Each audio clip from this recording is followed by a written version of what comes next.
Hey, you ever get that feeling there's something in the dark watching you? If you're like me, you can't look away. That's why I want to tell you about Creepy Shit. It's the podcast that dives into the strange, the haunted, the downright unholy, true crime that never got answers, folklore that refuses to die, and stories that cling to you long after you're done listening.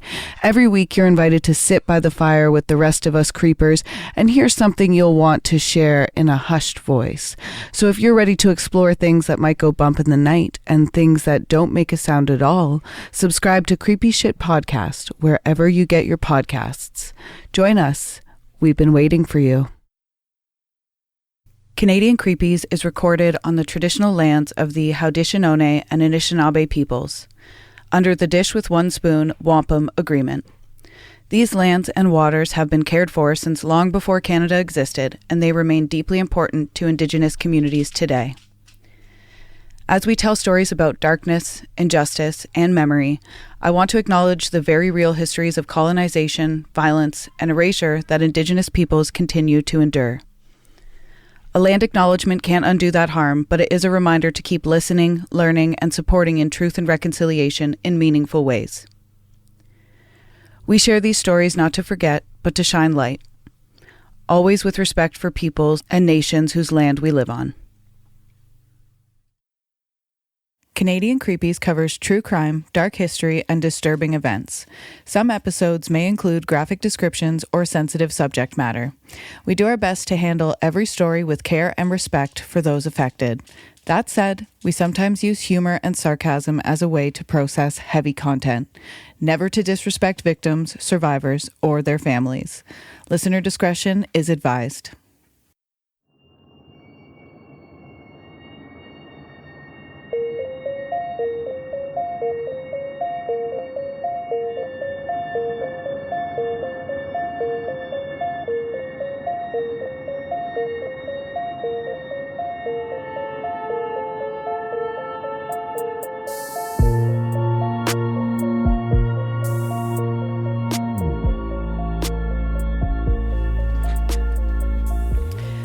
Welcome back, creeps. We are officially kicking off Season 2 of Canadian Creepies. I'm Valerie. And I'm Amanda Joy.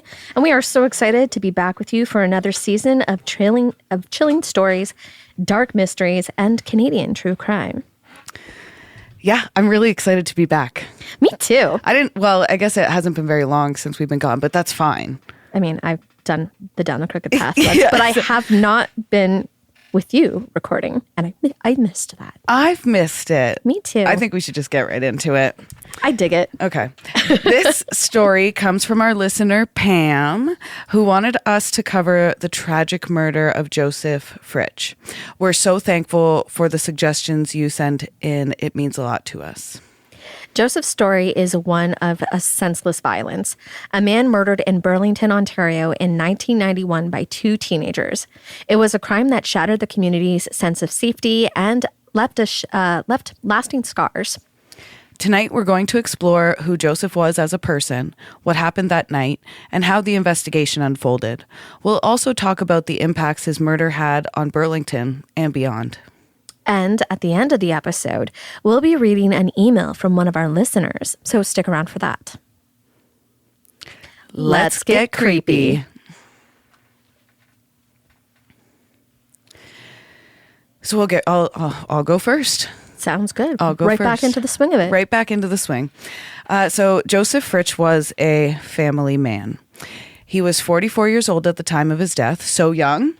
Yeah. That's only 9 years older than me right now. That's 5 years older than me. Oh my goodness. I hate that. I'm so old. Too close. Yeah. You're not old. I feel old. I saw it, maybe it was a meme, so don't quote me on this, but I read something somewhere one time that said the body, and it said like 3 different ages of where you can feel your body has aged, and 35 is one of those ages. I also heard that it was 42 and 60 for women. Oh, there we go. Yeah. Well, then that must... And you know what? The one I read probably was just general, so maybe it's 42. Yeah, it could be. But I've been really coasting off that old body thing since I turned 35. So My back twitches in a weird way now. Oof, yeah. I have arthritis. You do. You do have arthritis. Oh my God. Okay. Let's go back to Joseph Fritch. Yes. Okay. Instead of my failing body. Arthritis. Okay. So okay. Let's zone back in. Joseph was a husband and a father of 4 children. Roles that defined his daily life far more than the grim events that would later make headlines. Friends and neighbors described him as a respected man in the community, someone devoted to his family, and at the end of each day, his focus was on returning home back to the people who mattered most. Fritch worked as an executive with the Hudson's Bay Company, one of Canada's most historic and influential companies, and I did do an episode on how horrible and awful the Hudson's Bay Company is. So listen to that. It's called Empire of Fur and Fire, I think. Yeah, they owned everything. Everything. And everyone. And everyone. And it wasn't good. Or. It was weird and bad. Lots of exploitation. Just listen to that episode. It's good. So Hudson's Bay Company, unfortunately, one of Canada's most historic and influential companies. Unfortunately, emphasis. Yes. Joseph's position wasn't one of glamour, but it carried weight, responsibility, trust, and respect. Respect. He was steady, dependable, and recognized for his contributions. In his workplace, he was valued. In his community, he was respected. It's important to remember Joseph as a full person, not just as a name in a court transcript or a newspaper article. He was a father juggling school nights and weekend plans, a husband present in the small rituals of everyday life, and a professional carving out his career. Later reporting on his death would emphasize the ordinary nature of the night. He was simply stopping to get gas in Burlington before heading home. That detail resonates because it underscores how normal, how everyday the moment was. It could have been any of us, any ordinary night. And before we dive into the details of what happened to Joseph Fritch, we start by grounding him in who he was. He was a husband, a father, a respected colleague, and a man embedded in the rhythms of family and community life. This is how we choose to remember him first, as a human being whose life mattered deeply to those who loved him. The routine stop turned fatal. Joseph Fritch pulled off the road for gas, an everyday errand that should have taken minutes. Instead, it became the hinge point of the case. 2 teenagers were lying in wait. What started as a reckless plan escalated in seconds. It was supposed to be simple: fill up, tap the card, go home. But somewhere between the pump and the driver's door, the night changed. I think just with that quote, I don't think you could tap in 91. I was thinking that when I was reading this as well. Yeah, so. Because I don't think. Yeah. So my bad for that quote. I dig it. I do the research. Sometimes I just throw in contextually relevant I like quotes. it. I do the same thing, and then I think back and I'm like, it's just not historically accurate, and for that I'm sorry. Sometimes I'm like, I hope nobody Maybe caught you that. could tap a card, but a credit card. Oh, a credit card, maybe, yeah. Maybe you could. So I'm going to have to look into that myself. Okay. I'm not going to take time to do it now, but somebody let us know. In the aftermath, investigators would focus on 2 youths, later identified as Stephen Olah and James Ruston, whose actions transformed an ordinary night into a crime that shocked the region. Ugh. Okay, let's hear about it. Fritch's arrival at the gas station was the last normal moment that we can reliably place on the timeline. The forecourt lights, the hiss of the pump, the faint clatter of traffic, nothing to warn him what was coming. The ambush was fast. And in Burlington, it's quick there. I've been at we're not from Burlington, but we've obviously been in Burlington, and those gas stations there it's always a big 4-way lane. Always, yeah. I've taken the Burlington Go more than once. Yeah, it's busy. They chose a moment when people felt safest, under bright lights, cameras overhead, cars rolling through. That false sense of security is part of the cruelty. Ugh. Whether the motive was theft, bravado, or an attempt to prove something to each other, the result was the same. a sudden coordinated confrontation. Ah. The teens closed the distance on Fritch near his car, turning a public well-lit space into a scene of a deadly attack. It only takes a few heartbeats for a plan to become a tragedy. Oh my goodness. His body was discovered in his own vehicle. Sometime after the ambush, responders and investigators found Joseph Fritch inside his own vehicle. That detail matters. It suggests the scene stabilized around the car, that the place that should have taken him home safely became a container of the crime itself. There is a particular loneliness to a body found in a car. The driver's seat is that of promise of getting somewhere. Here, it's where everything stops. Oof. That's so creepy. It's so creepy, especially because of the bright lights and the cameras. It's so emboldened. Like, it's such a right and like gnarly attack. Gut punch. Like, as a woman, up. I'm not right. I'm not pumping gas anywhere or getting out of my car where it's not well lit and there's not people around. Past 9 p.m., forget about it. Right? So for Forget that about it. attack to happen in a place that most of us reson with safety is insane. Yeah. Yeah, it's absolutely brutal. First responders secured the forecourt and taped a perimeter around the pumps and the vehicle aisles, while detectives began to systematically work, photographing the position of the car, documenting the door and the window slats, and tracking any transfer evidence. From there, the case rapidly shifted from a frantic response to a targeted pursuit. Because they sloppy. Yeah, they Well, they didn't know what they were doing. I mean, who the hell does a murder in front of a camera? When you're a teenager. Like, that's crime 101. Yeah, like, come on. Come on, guys. No DNA. Be better. No witnesses. Be better. Even though they're not a person, a camera is a witness. Very much so. Burlington prided itself on being a safe place where families slept with windows cracked open and teens biked after dark. And this case cracked that image. Totally. This wasn't a headline from afar. This was a gas station you drive past on your commute. Safe suburbia suddenly had an asterisk. Residents double-locked doors. Parents adjusted curfews, and the familiar hum of quiet streets felt different. In coffee shops and on morning dog walks, the same sentence kept surfacing. How could something like this happen here?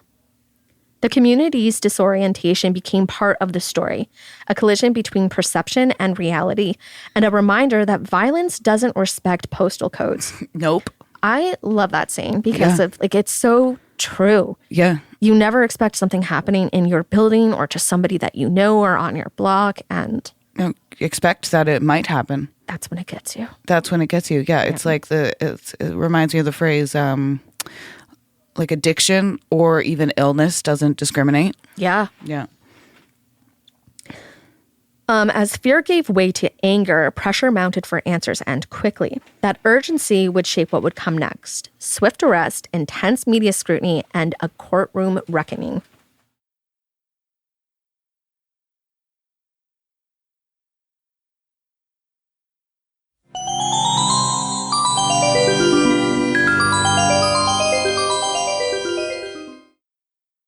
Hey creeps, it's Valerie here, and if you're anything like us, you love capturing a moment, whether it's spooky, sweet, or somewhere delightfully in between. Let me introduce you to our go-to for stunning shots, darkroom photography, based right here in the heart of the Niagara region. Mel, the brilliant eye behind the lens, is a lifestyle and creative photographer who brings a little bit of magic and maybe a touch of mystery to every session. She's got all her prices listed right on her website, super transparent, no tricks, and she runs killer seasonal specials around Mother's Day, Halloween, Christmas, and more. I'm telling you, her Halloween sessions, creepy perfection. So, if you're in the Niagara area and looking to capture memories that are hauntingly beautiful, hit up Mel at mel@darkroomphotography.ca or check out her work at www.darkroomphotography.ca. That's Darkroom Photography, where your memories come to life, even in the dark. You. Yeah, you. Still haunting the same old fast fashion? Time to dig up something better with Back from the Dead Goods, a Canadian small business where forgotten threads get a second life and sustainability meets spooky. This isn't just upcycled clothing. It's resurrected fashion with an eerie edge. Handpicked, reworked, and revived Every piece is as unique as a ghost story whispered at midnight. And because you're a part of the Canadian Creepies family, you get an exclusive deal. Use code Canadian Creepies at checkout for 10% off. Find them lurking on Instagram, Etsy, and Poshmark. Links are in the episode description. Give your wardrobe a second chance at life, if you dare. Support reproductive justice in Niagara. Niagara Reproductive Justice is a grassroots collective based in the Niagara region of Ontario, working to increase visibility and access to sexual and reproductive health care. They support people seeking abortion and other essential care by offering transportation, financial assistance, logistical help, and emotional support. Here's how you can help. You can make a one-time donation. Send an e-transfer to niagarareproductivejustice@gmail.com.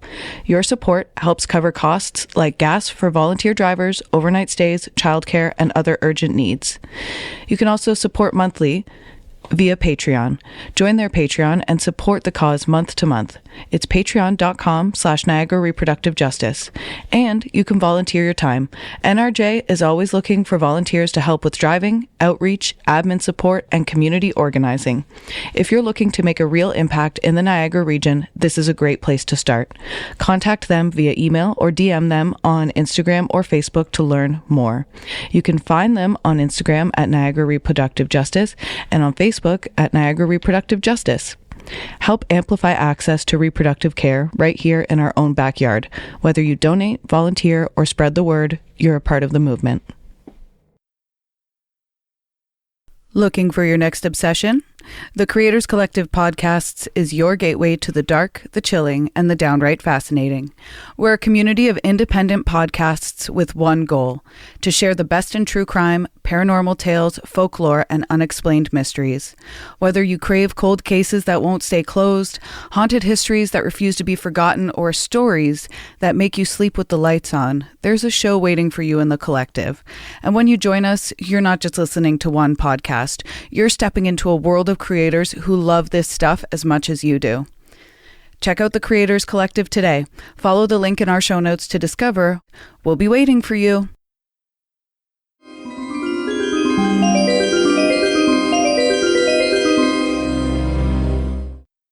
Police moved quickly. Within days of Joseph's murder, the two teenage suspects, Stephen Olah and James Ruston, were identified and arrested. The speed of the arrests reflected both strong investigative work and the intensity of public pressure. Detectives leaned on witnesses, surveillance footage from the gas station, and forensic evidence from Fritch's vehicle. Yeah, because the whole vehicle is just it's a crime scene. Yeah. They're I was going to say combined, and then I was going to say combed. So it sounded came out like calmed. Yeah. Their combined efforts created a timeline tight enough to link the teenagers directly to the ambush, because they wouldn't have known how to do that. They were dummies. Yeah, they were just big old dummies.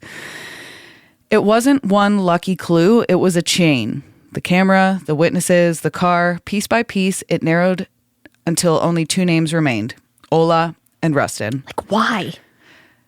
The arrests provided Burlington with a fragile sense of relief, but they also introduced a new layer of disbelief: the realization that such a brutal crime had been committed by teenagers.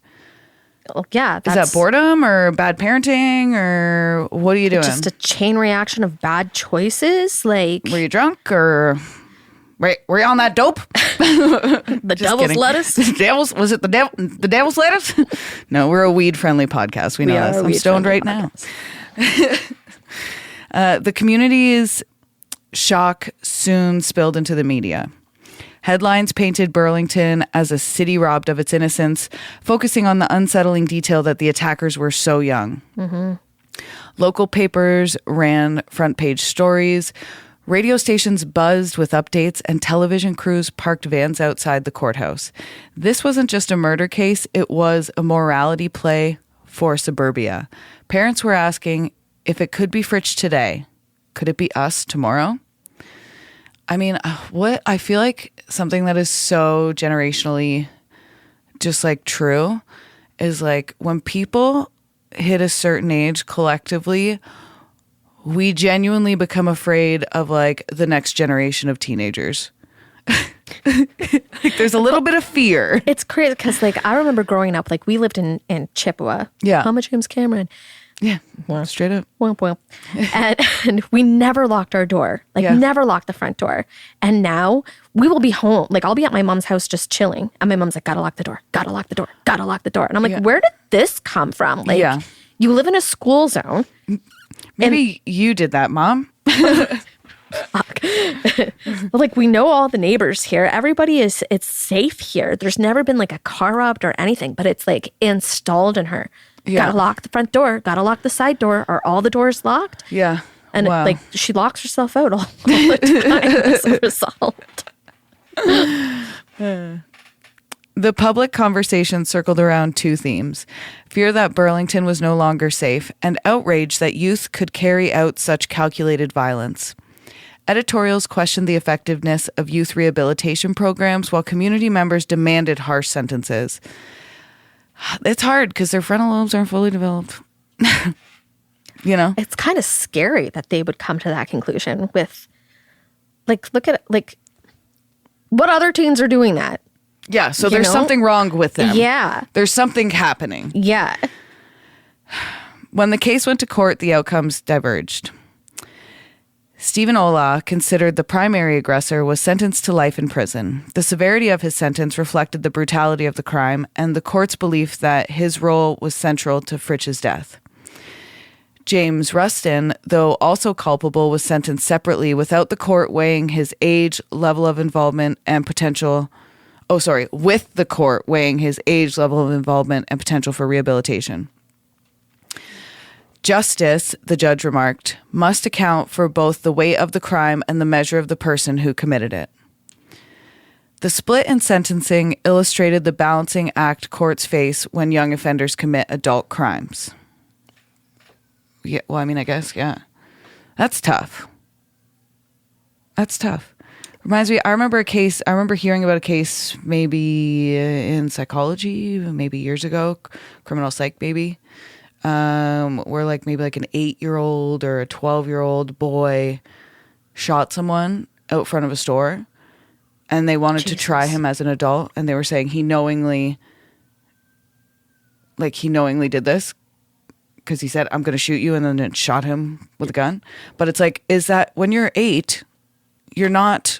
it's what you've seen on TV and cartoons. Do you fully understand what? Do you even know what death is at 8? Yeah, like do you fully comprehend the actions you're taking? Yeah, what that result actually means? Because like my stepson, he lost like their dog died, their family dog, and we picked him up, and I'm just in the car in the back with him, and I'm like, oh, how's the dog? And he's like, oh, he's dead. Yeah, like just like as casual as anything, completely unaffected. Yeah. But then like my sister, who's also passed, like he'll sit down and he'll ask me the most inquisitive, thought-provoking questions about like what happened to her. Why did she die? Was she sick? Like she wasn't that old. So like there's a bridge between understanding and not fully grasping. Yeah, because you can, and even as an adult, you can know something to be true but not understand it. Yeah. Right? Like a lot of people don't understand the LGBTQ community. And we know that to be true. We know those people exist. There's no debating that. But some people don't understand it. Immigration is another one. That's exactly right. See, it all comes back to politics. It all comes back to politics. Sorry. This case sparked an ongoing debate. How should the justice system treat teenagers who commit adult-level violence? And that is such a tough question. It is such a tough question. How should we? I don't think it's for me to say. It's still ongoing with the Menendez brothers right now. Right? Yeah. They should be out. They just had their paroles at the end of August, and they were both denied parole. Both denied, yeah.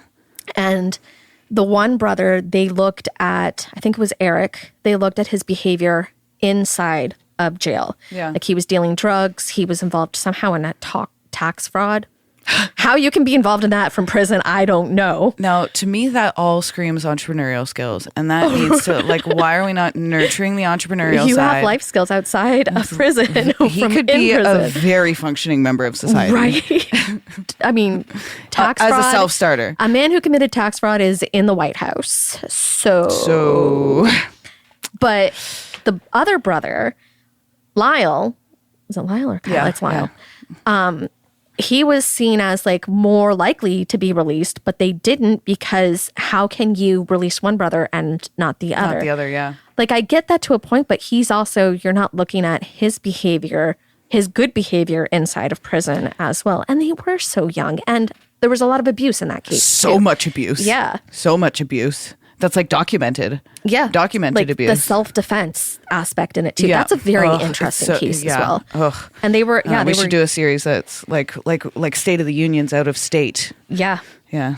Yeah, that's an interesting one too because they were so. We love the Creators Collective. We love the Creators Collective. Link in the bio. Yeah, link in bio. You can check it out. On one hand, many in Burlington believed only severe punishment could honor the life lost. On the other, advocates reminded the public that the defendants were adolescents, products of unstable environments, and legally still children. It's tough. It's tough. When the accused is 16, we are forced to ask, are we punishing the act or the child who committed it? Because if somebody is 16 years old, they are a direct result of their household, of parenting. Yeah. Like, pretty much always. Well, I don't want to make that blanket statement. I retract that. Don't clip that. Don't clip that. I don't want to make a blanket statement. The Fritch case became a touchstone in conversations about accountability, deterrence, and the limits of rehabilitation. It remains a sobering example of how quickly youthful recklessness can cross into irreversible tragedy and how courts, communities, and families struggle to process that reality. The murder of Joseph Fritch left a deep scar on his family. They were forced to navigate not only the sudden loss of a loved one, but also the public nature of his death. Courtrooms, cameras, and news stories meant that their grief was on display for all of Burlington to see. You don't get to grieve in peace when your father, your brother, your son becomes a headline. I'm just going to pause for 1 sec. So I guess I didn't really cover how he died in here, but just because I don't think that's always necessary. Yeah. We don't really need to highlight all the gruesome detail. It's not a spectacle, and we're not doing that. But just in case, just to put a bow on it for anyone who's like, well, what happened? I think we're safe to assume he stopped to get gas. He was attacked by 2 teenagers, and that attack led to his death in the vehicle. And I think a messy one. A messy death. And I think those are any other information than that, you are welcome to look it up. Thank you. I think I've said this before on this podcast, but there was a video I was watching, and it was somebody who had a very public, personal loss to this type of environment situation. And they were like, it's very surreal because to everybody else, it's just a story. Yeah. But to me, this is my real life. I'm living it every day. I'm feeling it every day. And I think that's something that has to be taken into consideration. Totally. I try and always, when I'm researching and before we start recording, and you know this, but just so listeners know, I do always know, not just like remember, like it's in my bones that I know when we discuss these crimes and these events that have happened throughout Canada, that they are literally, I'm discussing the worst day of somebody's life. Yeah. And in this case, the worst day of an entire family's life. Like, we're talking about the worst day of a family's life right now. And we do have if we are going to be doing that, we do have a responsibility to be ethical. And that's why sometimes, you have Google. If you need to know some gory details, go for it. Scratch that itch elsewhere. Yeah. For Burlington, this case symbolized a rupture in the town's image of safety. Residents who once described their home as quiet and secure found themselves living with an unease that never fully disappeared. Even after the trials ended, the memory of what happened at the gas station lingered in conversations, in community meetings, and in the whispered warnings parents passed on to their children. The Fritch case raised questions about community safety and youth accountability. How do you safeguard your neighborhoods when violence can erupt in the most ordinary spaces? How should the justice system respond when the perpetrators are teenagers? The tragedy highlighted that safe suburbia is never absolute. Burlington learned that crime doesn't respect geography. For grief, the lesson was harsher. Healing is not linear. Families like Fritch's carry the weight long after the cameras left. The community felt robbed of its innocence, but for the family, it wasn't innocence, it was Joseph, and nothing brought him back. Discussions about youth crime reform, mental health, and intervention programs gained traction after this case as people sought ways to prevent another senseless act of violence. Above all, the legacy of the story lies in remembering Joseph as a person, not just a victim or a court file. He was a man with routines, relationships, and a future that was unfairly taken from him. Too often, high-profile cases reduce lives to crime scene photos and legal outcomes. The Fritch family, and for those who knew him, pushed back against that reduction, insisting that his memory live on in stories that reflected who he truly was. He was more than a statistic, he was our family, and he deserved to grow old. For listeners and for the community, remembering Joseph means holding space for both the tragedy of his death and the fullness of the life that he lived. It means refusing to let his name fade into shorthand for a crime, and instead honor it as a life cut short but not forgotten. True. Thanks, Joseph. We got you, boo. We got you, Joseph. Thank you for being alive. Was that insensitive? No. Because he had children. So I was like, thank you for living. Yeah. You know? And in 1991, I was also alive for 1 year. So thank you for living at the same time as me. I was a few years old. You were a few years old. I was a few years. So we lived in the same time. That's a really tragic story. And it's so difficult. It's so like the discussions, but I think it's also important to keep conversations going about when it comes to teenagers and the criminal justice system. And the mental health that surrounds teenagers. Mental health that surrounds teenagers. Especially when we see like the first day of school. First day of school, there was a mass shooting that took the lives of two children in the States. Oh my God. Of course in the States. Of course. And like every year they have more and more and more. And a lot of it are youth, like Columbine. Yeah. It's really sad. And I think there needs to be like resources for parents. Yeah. But as well, parenting techniques need to evolve. Straight up, if your child, and this is science, if your child is giving you attitude, they are hitting the proper milestones. Your child is meant to challenge you. And, newsflash, they're a fucking child. Fucking child. I heard something really interesting about teenagers and why they hate their parents. Like their parents. They'll come back. They'll come back. Like as a parent, you can tell in this economy, right? Eat dinner somewhere else. But as a parent of a teenager, you can tell your child, don't do this. And they'll go ahead and do it. But if somebody else's mother tells them not to do it, they'll be like, you're so right. I shouldn't do this. And there was actually like this theory of thought that it's because of like our caveman brain, where it's like a biohack that our bodies do to reduce incest and like those poor genes and poor like birth defects. So it's telling you fight with your parents, leave home and find like a new family so you can procreate and not create those with your parents or your siblings. Your siblings, yeah. Yeah. That makes sense. It does, yeah. And then once you hit a certain age where like you start to slow down reproduction and you're not all heightened and full of hormones, you then again love your parents. And it's, because you're less likely to have an incestuous relationship. If your kids are giving you attitude, that's a good thing. Yes. It's a good thing.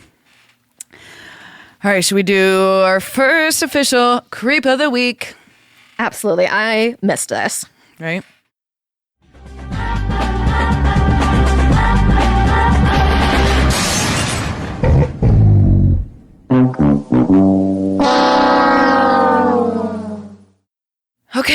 Creep of the week. The Vancouver Festival rampage suspect. This happened in April of 2025. This is me, right? Yeah, you just read. Yeah. Okay, so here's the overview. On the evening of April 26, 2025, a driver in a black SUV deliberately plowed into crowds at the Lapu Lapu Day Street Festival in Vancouver's Sunset Fraser neighborhood. And actually, you know what? I did hear about this because I was listening to a podcast and one of the MPs was crying, just absolutely devastated, talking about this happening in their riding. How did I not hear about this? Because it wasn't a white festival. That's why you didn't hear about it. Yeah, fair.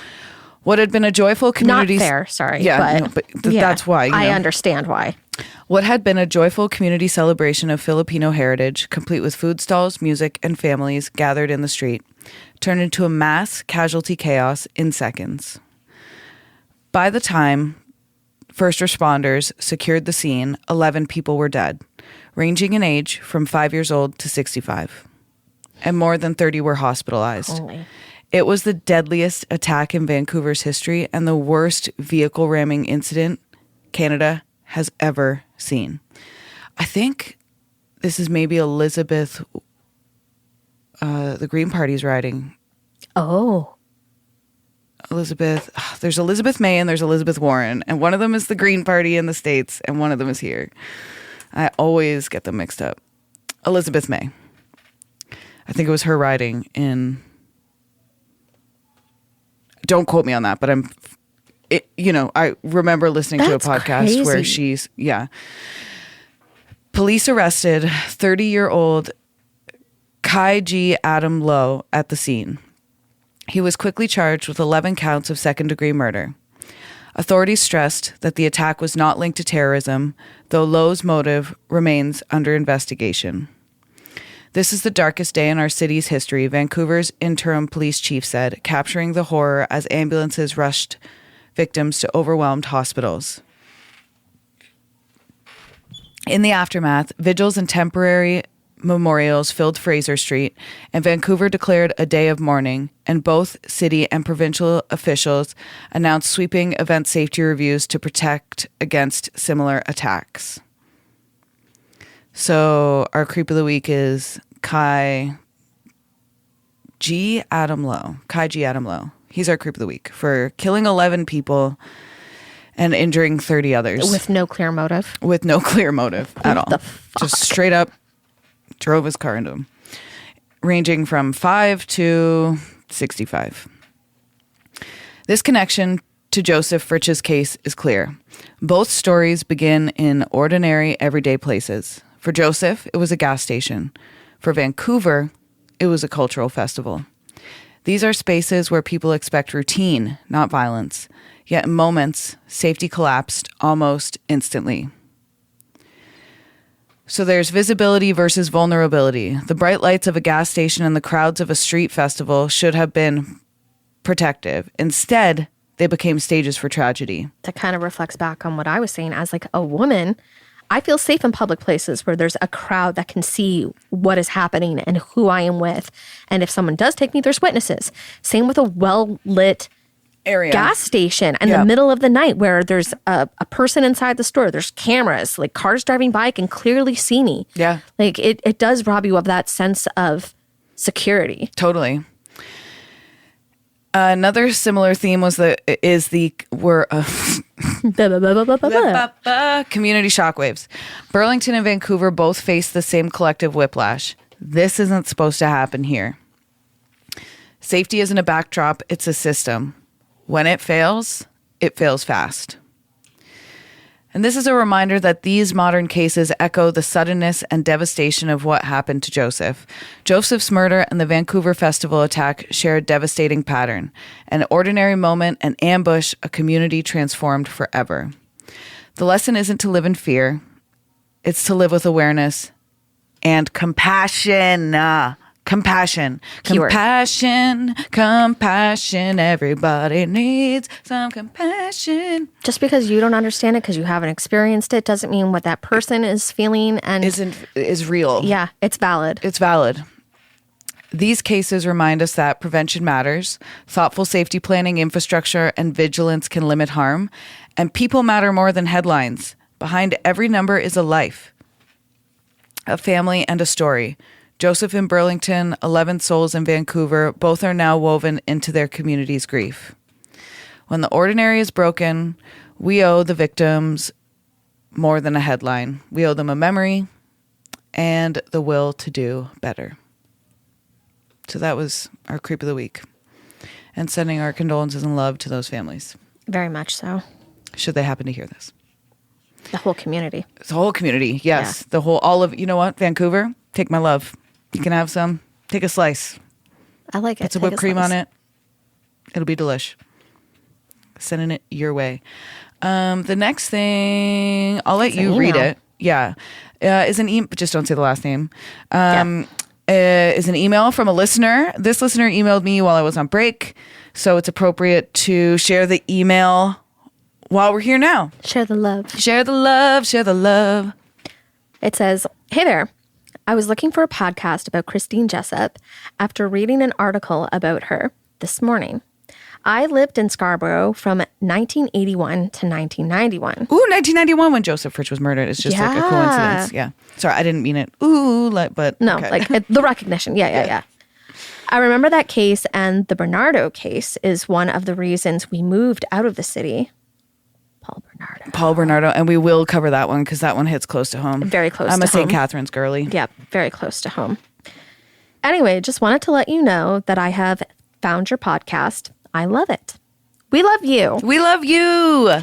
Listening to the 80s memories of childhood for this story was really nostalgic. And yes, I still have my sticker book. I'll send pictures if you want to see them. Just wanted to say, hey, and I'm happy I found your podcast. Cheers, Christine. Thank you, Christine. And I did email Christine back, and I did get to see pictures of those sticker books. I have a sticker book still from when I was that age as well that my grandma started for me. Oh, yeah. That's so sweet. And then when she passed, she had like this metal tin that had like duplicates because the stickers all came with like 6 different sheets. Yeah. So I'm trying to find like those sticky peel back page type of photo albums. Oh, yeah. So I can make some for like my nephews and niece and be That's like, a good idea. Your great great grandma. Yeah. Just for you. Well, I made it for you. It's a legacy. Yeah. Right. And this brings us to the end of this week's episode of Canadian Creepies. Tonight we looked back, or today, whenever you're listening, this morning, we looked back at the case of Joseph Fritch, an ordinary night shattered by sudden violence, and we connected it to today's world with the tragic rampage in Vancouver. Both stories remind us how fragile our sense of safety can be, and how quickly everything can change. Behind every headline, though, there are families and communities who continue to carry the weight. If there's one thing we hope listeners can take away, it's this. Joseph was more than a case file, just as the victims in Vancouver were more than numbers. Remembering their lives is part of refusing to let violence define them. We will have resources linked in the show's notes for those who want to read more about victim support, grief counseling, and youth crime prevention. If you're looking for a place to start with allyship or community action, those links are a very good way forward. As always, thank you for spending time with us. If you'd like to reach out, share your thoughts, or suggest a future case, I will add it to the list. Okay, I will add it to the list for sure. I have an ongoing list. And I read everything you send and comment. She does. You can email us at CanadianCreepiesPodcast@gmail.com or find us on Instagram at Canadian Creepies.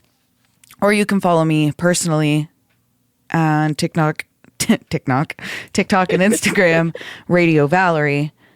And you can also follow me at Down the Crooked Path. And before we go, one last very exciting mention. The day this comes out, the following Sunday, so this is coming out September 11th. And on Sunday, September 14th, you can join Amanda and I live on Twitch. We're going to be watching Supernatural with you and doing some crafts. So we'll watch probably like 2 or 3 episodes with you. I love Supernatural. It's going to be so good. It's going to be so good. It's my comfort show. So, and that's going to be on Twitch. So if you go to Twitch and search for Radio Valerie, you can tune into that. You can craft with us. You can do all the things. Yeah. I'm going to try and see if I can get it to go to my TikTok live as well. At the same time, yeah. Yeah. We're working at stuff. We're working out stuff. We're figuring it out. But we're starting. We're starting on Sunday. Yeah. Sunday. So we'll see you Sunday. We will see you Sunday. And we will be back next week with another story from the shadows of Canadian history. And until then, stay creepy, Canada.